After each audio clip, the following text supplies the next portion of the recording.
Olá pessoal, hoje a gente fecha o nosso estudo do capítulo 6 do livro Aprendizagem Baseada em Problemas, Fundamentos para Aplicação no Ensino Médio e na Formação de Professores. A gente termina a nossa série de vídeos falando de Carl Rogers e David Ausubel. Vamos lá.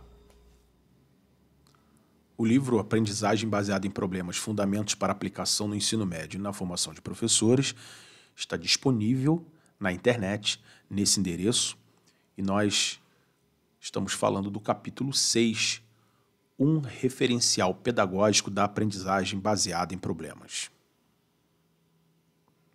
A gente começa o vídeo de hoje, então, falando do Carl Rogers. Carl Rogers, que é um psicólogo estadunidense, nasceu em 1902, se formou em psicologia, concluiu o seu mestrado em 1928 e o seu doutorado em 1931.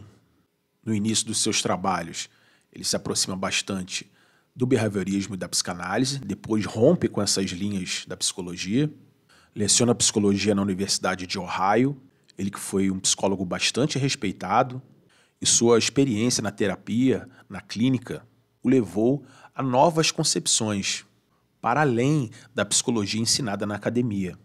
Ele desenvolve então o que ficou conhecido como terapia centrada no cliente, um tipo de abordagem que tem uma visão mais holística, mais humana e centrada na pessoa. É esse tipo de abordagem que o Rogers estende para suas concepções em educação. O Rogers tem contribuições importantes na área de educação e um dos livros que o deixou conhecido aqui no Brasil foi o livro Liberdade para Aprender, que traz algumas das concepções desse pensador. Na concepção educacional do Rogers, ele tem em mente que no ensino tradicional os estudantes não participam de escolha de currículo, do trabalho, das metas, dos conteúdos a serem estudados.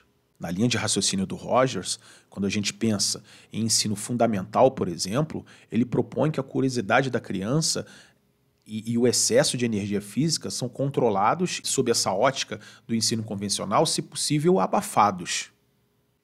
E em relação ao que a gente chama de ensino médio hoje, ele propõe que o interesse principal de todos os alunos recebe desatenção, quase que total, e, evidentemente, não é considerado como área importante da aprendizagem. E aí, o Rogers, então, vai definir determinadas características do ensino tradicional convencional. Dentre elas, o professor como possuidor do conhecimento e o aluno suposto recipiente.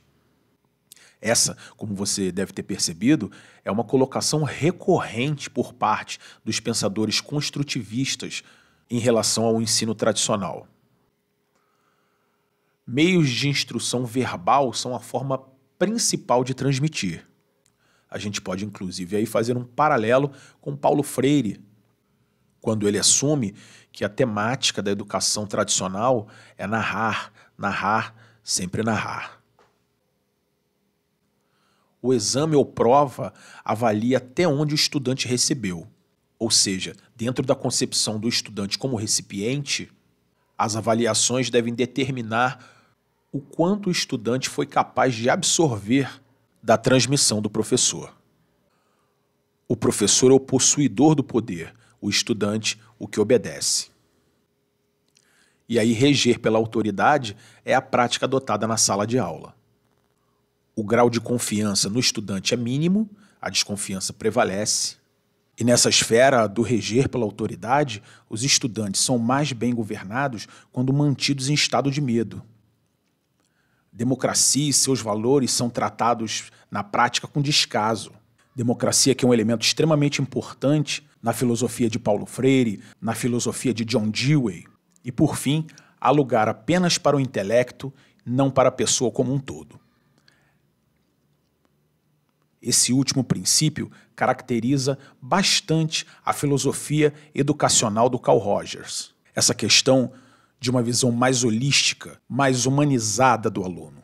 E é justamente diante desse cenário que o Rogers levanta as seguintes questões. A educação convencional é capaz de preparar indivíduos para viver em um mundo em constante transformação? E ainda, o sistema educacional conservador, rígido e burocrático é capaz de agir de forma efetiva diante dos problemas da vida moderna? Essas questões, além de serem bastante importantes nos dias de hoje, servem como ponto de partida para o pensamento do Rogers, para uma abordagem humanística característica da educação em Rogers. E essa abordagem humanística parte da ideia de que a educação precisa proporcionar ao estudante a vivência em harmonia consigo mesmo. Viva em harmonia com o meio social no qual está inserido. E que o estudante seja um indivíduo autônomo pelo desenvolvimento da capacidade de estar constantemente se atualizando. Nessa perspectiva do Rogers, a educação deve lançar mão de instrumentos que permitam uma aprendizagem experiencial. Através de uma abordagem centrada no aluno e no potencial que ele possui para aprender, a aprendizagem experiencial se caracteriza por envolver o estudante como parte interessada no processo. E como a gente viu, essa é uma das características fundamentais da aprendizagem baseada em problemas. Outro ponto importante da aprendizagem experiencial é a modificação de comportamento. Ela deve provocar a modificação de atitudes, a modificação de comportamentos no estudante.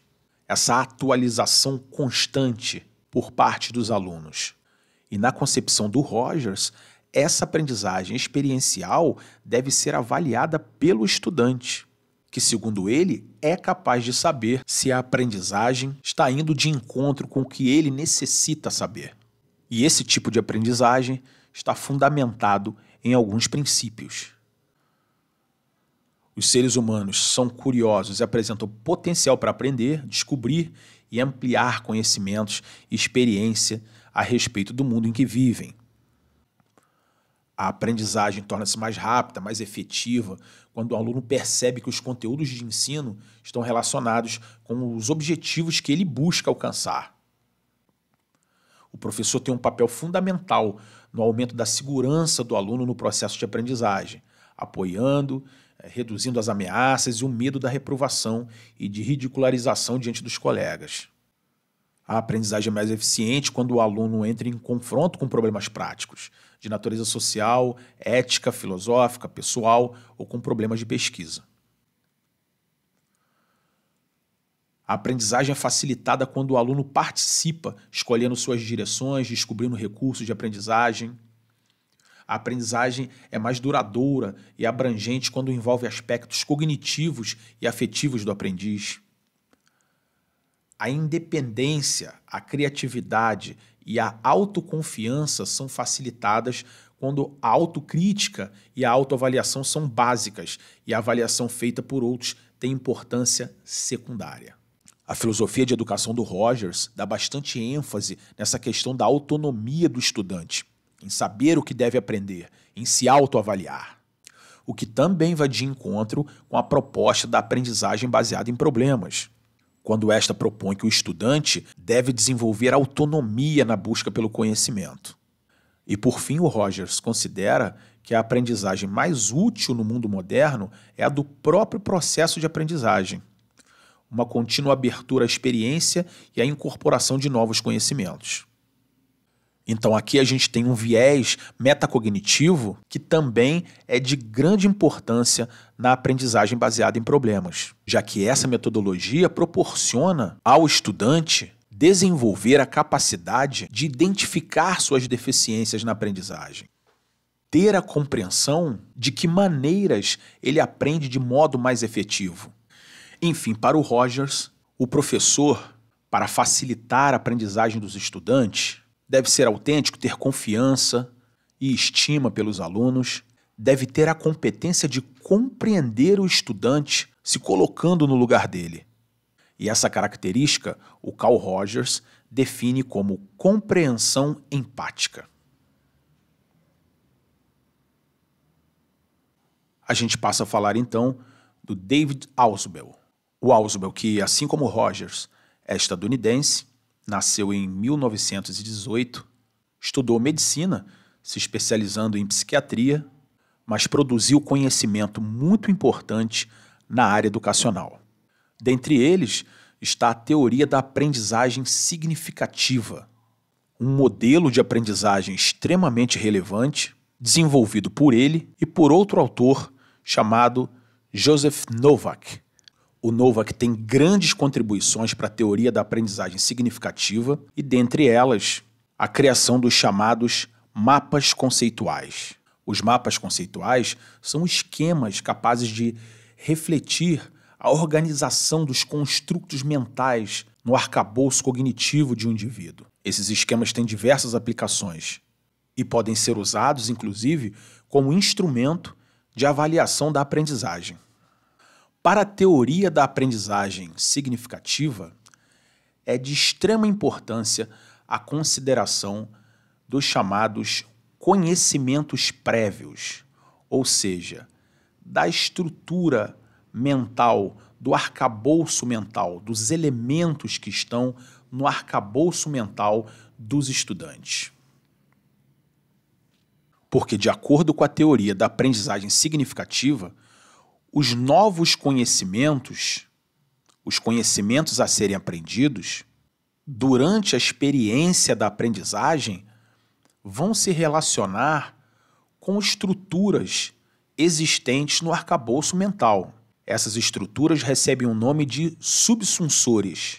E esses subsunsores vão agir como locais, como entidades de ancoragem dos novos conteúdos com os quais o sujeito interage em sua experiência. Então, a base da teoria da aprendizagem significativa é a relação entre o conteúdo a ser aprendido e os subsunsores que estão no arcabouço cognitivo do estudante. Segundo a teoria do Ausubel, essa relação deve ser não arbitrária e substantiva. Uma relação não arbitrária ocorre quando o conteúdo a ser aprendido tem uma relação relevante com determinados subsunsores já construídos no arcabouço mental do estudante. Ou seja, esse conteúdo a ser aprendido encontra subsunsores que, para ele, podem servir de pontos de ancoragem. E uma relação substantiva acontece quando ocorre a incorporação da substância do que está sendo aprendido. Substância aqui no sentido original, no sentido aristotélico do termo, como aquilo que subjaz. Quando essa relação entre o conteúdo a ser aprendido é uma relação que não é apenas literal, é uma relação com a substância daquele objeto a ser aprendido. E aí, nesse caso, o sujeito que aprende pode se referir àquele conteúdo de várias maneiras diferentes. Quando essa relação do que deve ser aprendido com o arcabouço cognitivo do aluno não é substantiva e é arbitrária, a aprendizagem é apenas mecânica, que está limitada apenas à memorização e, portanto, pode ser esquecida com muito mais facilidade. Porém, é importante destacar aqui que a teoria da aprendizagem significativa admite que a aprendizagem mecânica e a aprendizagem significativa fazem parte de um contínuo. São dois extremos de um contínuo. Quando não ocorre relação substantiva e não arbitrária, a aprendizagem é apenas mecânica. E quando essa relação ocorre, a aprendizagem é significativa. Para tentar exemplificar esse processo proposto pelo Ausubel, vamos considerar de maneira simplificada a passagem de Charles Darwin pelas Ilhas Galápagos, quando ele estava viajando de navio pelo mundo e construindo o que viria a ser mais tarde a sua teoria da evolução biológica. Na ocasião, dentre tantos outros seres vivos, o Darwin observou alguns pássaros com características bem interessantes. Os pássaros eram bem parecidos e divergiam apenas em alguns detalhes, como, por exemplo, o formato e o tamanho do bico. O Darwin então percebeu que aqueles pássaros, por terem tantas características parecidas, poderiam ter vindo de uma espécie ancestral. Ele entendeu, então, que aqueles pássaros deveriam ter vindo de uma espécie ancestral que se espalhou pelas diferentes ilhas de Galápagos e em cada ilha, aqueles grupos diferentes desenvolveram algumas particularidades, como o design do bico, Os pássaros realmente são do mesmo gênero, do gênero Geospisa, e ele só pôde entender a história natural daqueles pássaros porque a sua relação com o objeto foi não arbitrária e substantiva.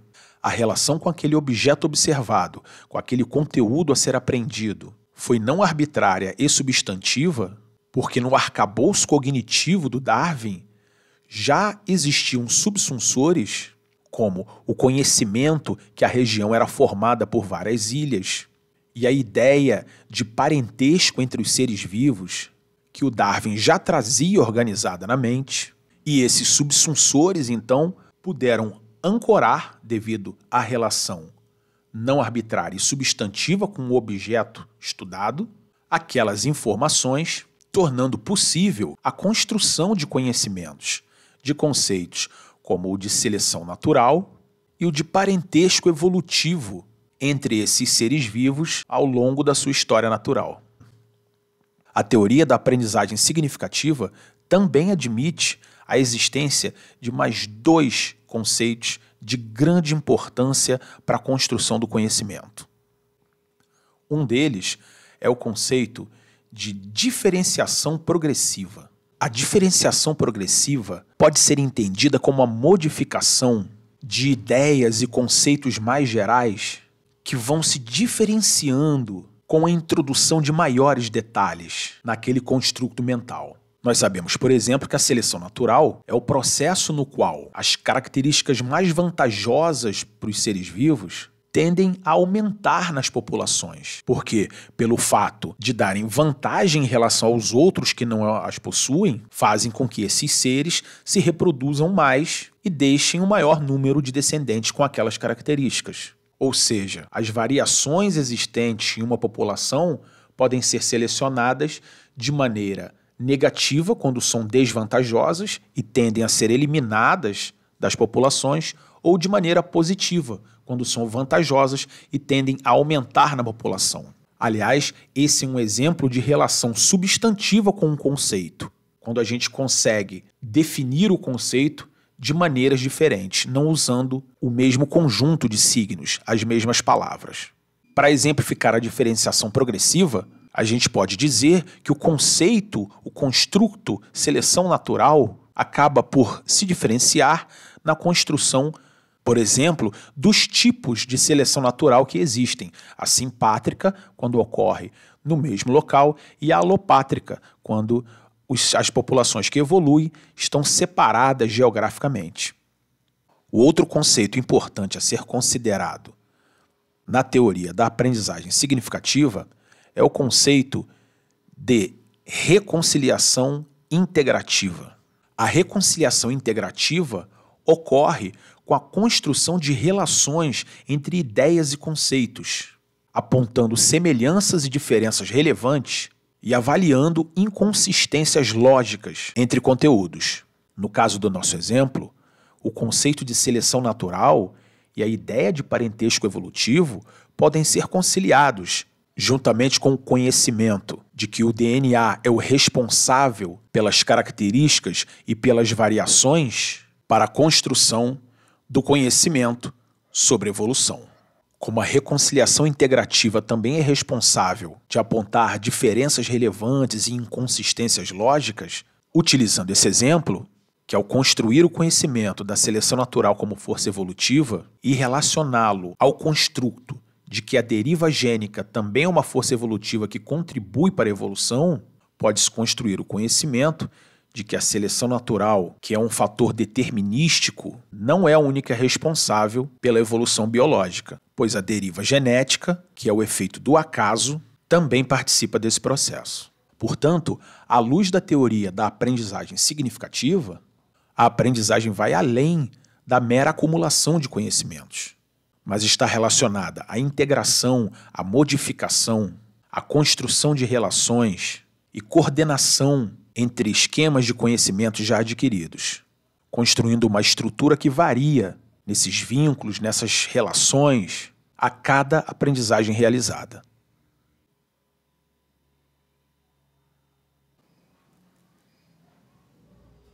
A aprendizagem significativa, como proposta pelo David Ausubel, é o que se espera dos estudantes que utilizam a ABP como estratégia instrucional.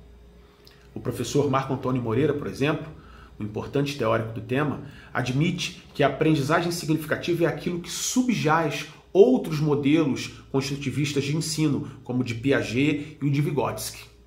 Por isso, é importante para o professor que deseja utilizar os fundamentos da aprendizagem baseada em problemas em sua prática, conheça o conceito de aprendizagem significativa. Obrigado pela atenção de todos que assistiram até aqui e até a próxima.